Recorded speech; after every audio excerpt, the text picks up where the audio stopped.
Production support for the weekly special is provided by IU School of Public Health Bloomington, addressing public health needs by preventing disease, promoting health, and improving quality of life across the state and around the world through research, teaching, and community engagement. Smithville Fiber, the Giga City Company, a philanthropic community partner since 1922, and a proud supporter of numerous community organizations. More information at smithville.com. The Al Cobine Recognition Endowment Fund, established by friends and family of Al Cobine to support jazz initiatives on WTIU and WFIU.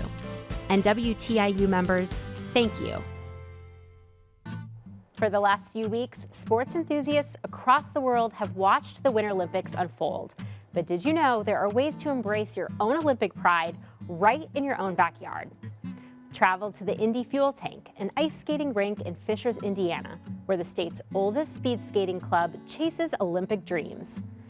Celebrate the resurgence of an American icon, the bald eagle, as one of the country's oldest birds soars over Lake Monroe.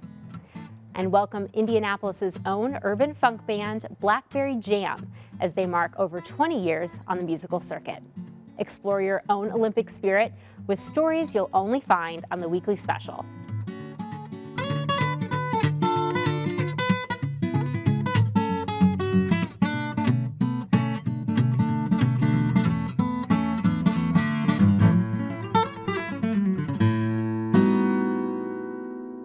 Welcome to the weekly special. I'm Erica Sagone. Well, if you are anything like me, for the past few weeks, you have been glued to the TV watching coverage of the Winter Olympics, including an astounding performance by Olympic medalist and Hoosier Nick Gepper. But back at home in Indiana, the spirit of competition continues, especially at the IndySpeed Sports Club, the oldest speed skating club in the state, where Hoosiers young and old can put their Olympic dreams to the test. For most Hoosiers, 7 a.m. on a Sunday morning means being cuddled up in a warm bed. Not so for the Indy Speed Skating Club. For them, 7 a.m. is the perfect time to take to the ice. Coached by two Olympic-level instructors, Cindy and Ken Hart, the club welcomes all ages to train, compete, and build relationships. I grew up skating on a pond, so I loved pond skating. My dad put me on skates at the age of 4. But then I got into bike racing, and I got into bike racing big time. And I had a coach who basically said at a national championships, if you want to be a better sprinter on the bike, you need to speed skate. Well, he didn't know that I already loved ice. And so I put on the speed skates. Essentially, it was like the best thing next to flying.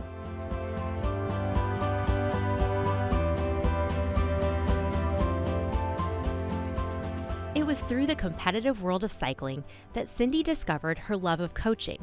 Over 4 years with 2 Olympic national teams, learning new techniques and experiencing competition at the highest level. It was also where she met Ken, another talented coach and her future husband. Together, they would get married, resettle in Indiana, and start IndySpeed, bringing their combined experience and competitive spirit to the Hoosier heartland.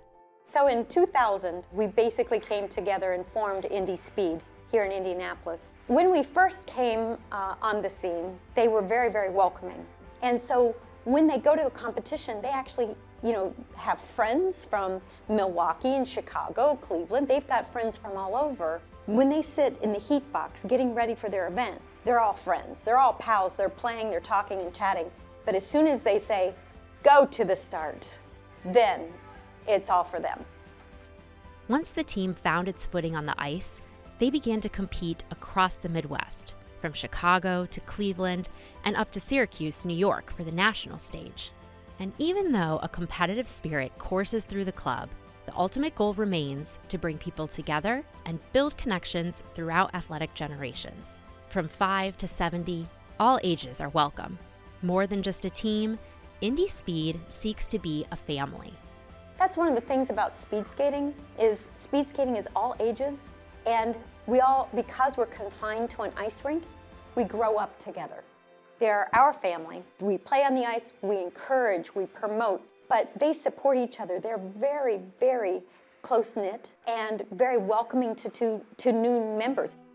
Because of the Heart's welcoming nature and coaching acumen, skaters travel from across Indiana to train and compete with them. One young skater from Bloomington left his club closer to home to make the weekly drive to Fishers, trading in hockey for speed skating. I started out playing hockey and I didn't really like using the puck and stick. I used to just skate in circles. I asked my mom if I could do speed skating. It just feels really good when you have adrenaline, when you're skating as fast as you can go. Rocco has a background in hockey, so he loves to go fast. I can look at Rocco and see that he has the makings of a sprinter. So when Rocco skates, he's got great, power, but for very short periods of time. And what we need to do is just kind of shave off some of those hockey habits and mold him into a skater.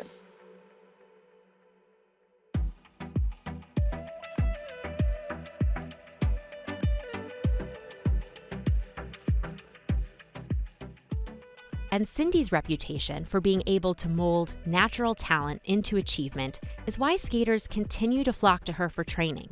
But she will tell you, she isn't the only reason that IndySpeed continues to produce top-tier athletes at competition. She really will push me as hard as I can go, and that's one thing I really like about Coach Cindy. Although I'm head coach, I'm not the whole story. There are a lot of people who make this happen, and one of which is Ken Hart, my husband. We work really well together as a team. I take care of the physical part, and he takes care of the mechanical part. He's got a great mind for statistics and molding boots and everything that I don't like to do, he loves to do, and the things he doesn't like to do, I get to do, so we work together as a great team. The parents and the family members really help lift this up too. No one organization can be just one person. And I'm just the front person with the big mouth. And I just tell people, what to do, but it's a definite collaborative effort. That cannot be just, one person.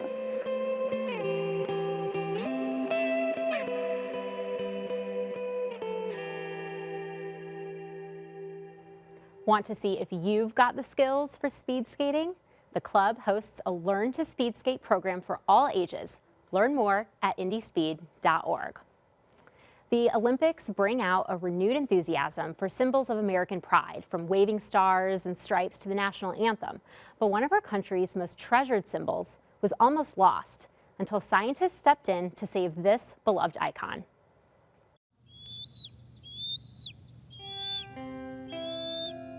With its seemingly stoic and effortless acrobatics in the air and the freedom to soar over vast distances, the bald eagle has embodied the spirit of Americans for over 200 years. But despite our love for this beautiful king of the sky, the bald eagle, with just a little over 400 mating couples in the continental United States, was put on the endangered species list in 1963. Bald eagles became endangered for two main reasons. One, habitat loss, and then secondary, there's a chemical called DDT that used to be very common, and it had a huge impact on eggs and a lot of species, but eagles in particular, weakened the eggs, so the bird would sit on them and they'd crack and break. As our country was being developed, the natural wetlands were being drained so that ground could be farmed. When that area was drained, the eagles in Indiana, for the most part, stopped nesting here. The last active nest in the state was 1897. But the hardships the bald eagle endured would be far from permanent, for just like the determined gaze of an eagle, America set her sights on rescuing our nation's beloved bird, and recovery efforts began across the U.S. We eliminated the use of DDT, so that's been able to cycle out of our environment. And with the additional protections of the laws that have been passed, that provided those birds a lot of opportunity to expand into habitats that could support them. Here in Indiana, our part in the bald eagle's recovery began on Monroe Lake with the Bald Eagle Reintroduction Program, and would become one of our state's greatest success stories. There wasn't a lot of nesting activity in some states, and in Indiana there was none. but we'd have them migrating through in the spring and fall migrations from other areas. And the fact that they were using the reservoirs that had just been built recently in the 60s and early 70s, that gave them another freshwater resource and another place to look at potential nesting opportunities. Then in 1984, we created the Non-Game Fund, and based on the tax donations that people gave us the funding to pick out our first reintroduction effort, and that was going to be the bald eagle. When we started looking at places to do the reintroduction, Chris Iverson, who was the non-game biologist at the time, looked at all the other reservoirs, the river systems, and for the previous 8 or 9 years, Lake Monroe had been one of the highest count areas. So in '85, we began the bald eagle reintroduction here at Lake Monroe. Chris actually wrote up the proposal to the federal government. It was a 5-year proposal. The intent was to raise 30 to 40 birds, maybe. The goal was to have maybe 5 nesting pairs by the year 2000. And actually we were able to expand it a little bit. Went from a 30 bird potential in the 5-year period to 73 birds. On August 9, 2007, the bald eagle was removed from the endangered species list, and Indiana followed suit shortly after, marking an over 2-decade-long effort by our state's conservationists and naturalists. It's doing amazing. The first nest in the state was in '91 that was successful. Right now we're looking at over 300 nests in the state. The bald eagle is still under state and federal protection. But because of the success of the reintroduction program, bald eagles no longer need to be monitored as closely. They're on the list of special concern. They're obviously going to be watched closely. And then we have the Federal Eagle Protecting Act. And then in Indiana, we have a law that replicates those federal laws and also provides state controls. With 300 active nests and all of the state being involved, logistically, it's a challenge to try and track that with our own staff. The staff's not that large and the challenge is pretty big. Instead, the Department of Natural Resources relies mostly on local volunteers to help them gather an estimated annual count. So we use citizen scientists, we use volunteers, we use people that are in local bird watching groups like Audubon societies and other kinds of groups to help keep track of these birds around the state. They report the birds, they report the nest, they report the behavior of the birds in the nest and the reproduction. All that goes to our non-game biologists in the avian section, and so we have a good feel. It's not an accurate count, but it's a representative count. If you find yourself boating along the backwaters of Monroe Lake, you might spot one of our greatest representatives to the success of the bald eagle reintroduction program. Known by the distinctive bands around her leg, her name is C43, and she has been gracing the skies of the Midwest for almost 3 decades. C43 showed up again a couple years ago after being off the radar for quite a long time. She's now one of the oldest wild eagles in the country. So it was very exciting to not only see her again, but see evidence that she is still nesting. C43 is a 1988 bird. She was roughly 6 weeks old when we got her. So sometime in July, she'll be turning 30. For those looking to get involved, our area's local wildlife defenders hold an event every winter for people to come catch a glimpse of a bald eagle in the wild and learn more about how to minimize our threat to them. This is our 2nd annual Eagles Over Monroe, which is an event that celebrates the history of eagles here at our property, and we do a focus on current research. We have live raptors, we have a driving tour, all kinds of activities for people to learn more about eagles and other birds here. This continuation of keeping people tuned in to something that's as exciting as these eagles are is an opportunity that the public really enjoys having. And it gives us an opportunity to help tell the story, and then they tell the story.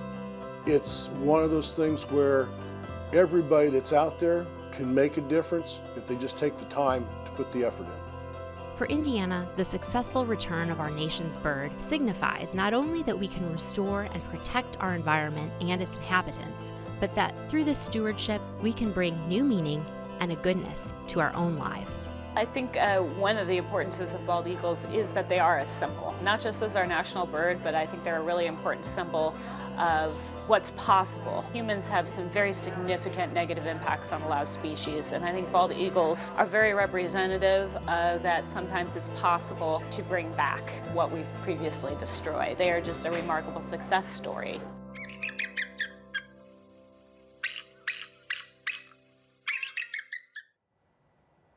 to learn more about how to see Eagle 43 or to find out how you can help rehabilitate birds of prey in your area, visit in.gov/DNR.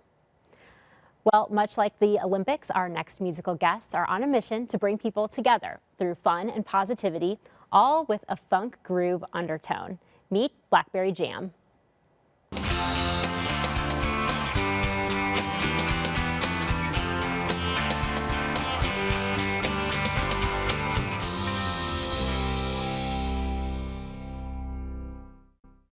Blackberry Jam first started out as a cover band. From like 96 to 2000, we was testing the waters, trying to find our sound.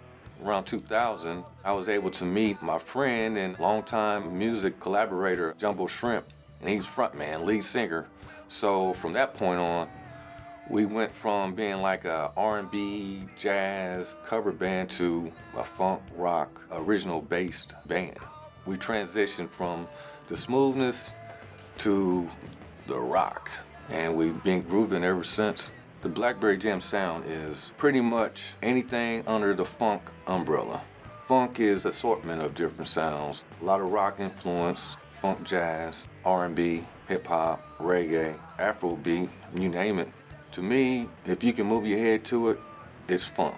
It represents what the musicians in the band are about. All the musicians are diverse and are willing to experiment and expand, and our music portrays that. A lot of our song lyric-wise has a lot to do with social issues, pro-righteousness, love, pro-peace, trying to make this society a better society, for everyone, and just everyone doing their part, to make this world a better place. That's a big part of what our lyrics are about and our message that we're trying to relay to the world with our music. So it ends up being, by default, lyrics with a really serious message going on top of a funky, fun-loving party groove. We want to bring the message that we're coming and jamming out of love, peace, and respect, for the people that come out to see us play. Plus, I believe music brings people together. So if we're wanting to bring people together, the best way to do it is to be as diverse as we can possibly be. I do believe Blackberry Jam is able to bring a diverse crowd. And I mean, we're talking about, white folks, black folks, it doesn't matter what nationality, what race, what, creed, what I'm saying. We represent love. Being at this band for 20 plus years, since 1996, the one lesson that's held true the most is just put all your effort into it, be positive, and expect nothing. The band is able to survive because there's a natural love that just been instilled in us. I mean, it's like in our blood. So it's like, keep it going, keep it going until you just can't go no more, and we're not even close to that point. I don't even know if we'll ever get to that point. And now, Blackberry Jam. Ya da da da da da, ya da da da da, ya da da da da da, ya da.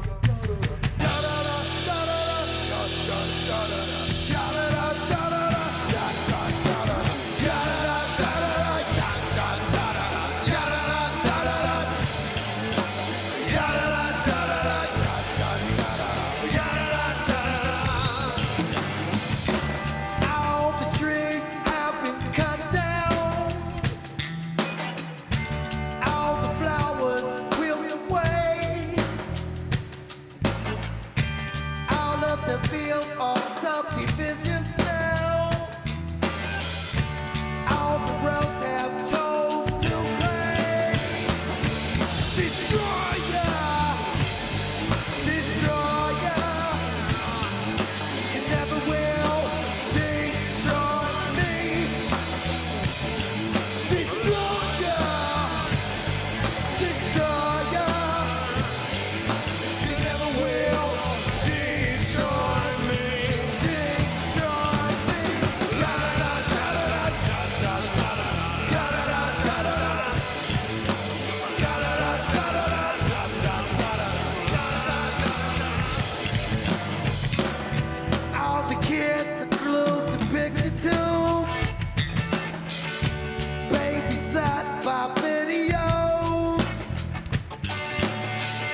You never will destroy me.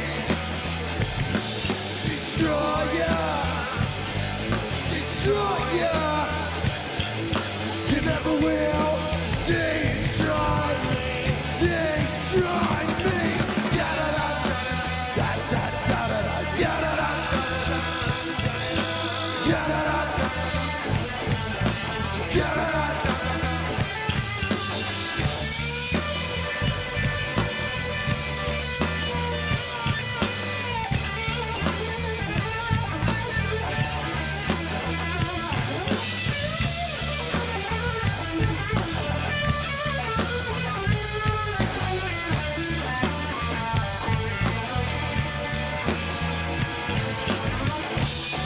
All the trees they've been cut down,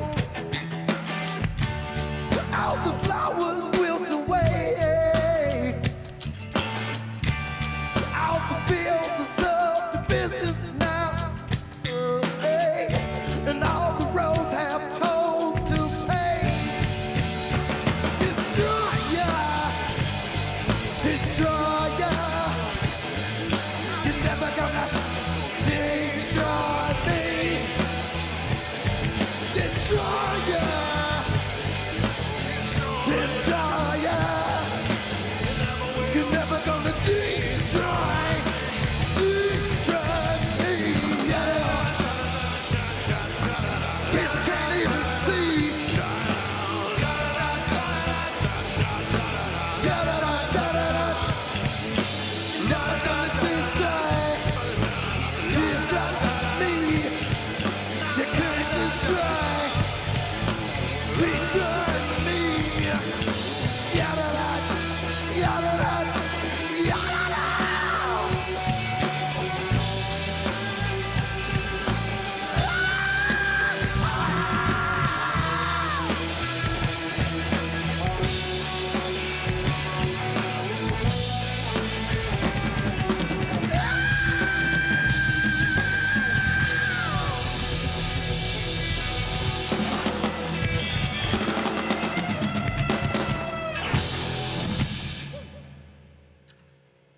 Blackberry Jam has some fantastic concerts scheduled throughout Indiana.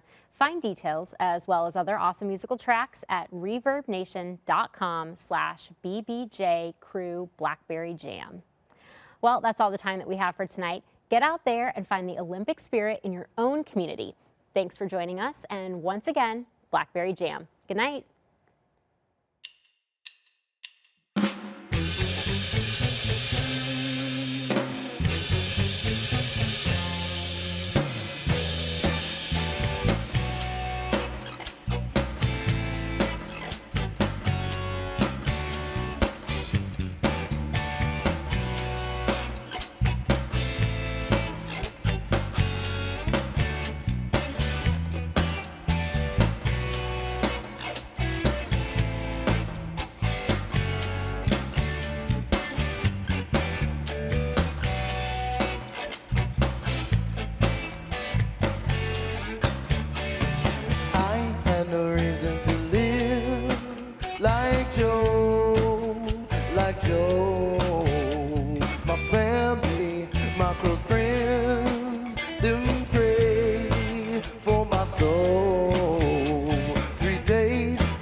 Don't let Satan take his crown.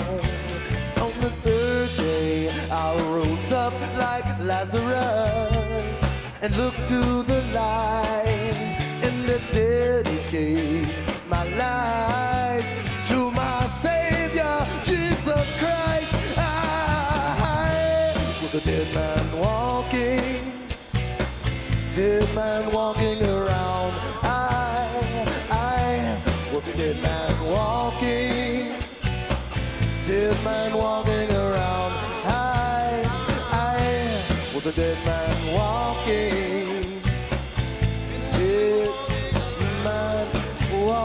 around.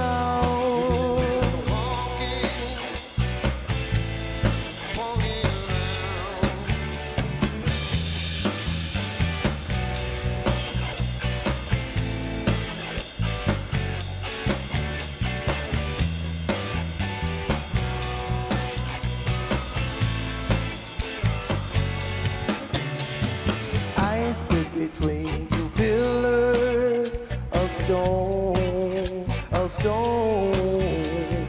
Obstacles in my way, too heavy to move on my own. Production support for the weekly special is provided by IU School of Public Health Bloomington, addressing public health needs by preventing disease, promoting health, and improving quality of life across the state and around the world through research, teaching, and community engagement. Smithville Fiber, the Giga Company, fiber internet, HD, and digital IPTV in southern Indiana. More information at smithville.com. The Al Cobine Recognition Endowment Fund, established by friends and family of Al Cobine to support jazz initiatives on WTIU and WFIU. And WTIU members, thank you.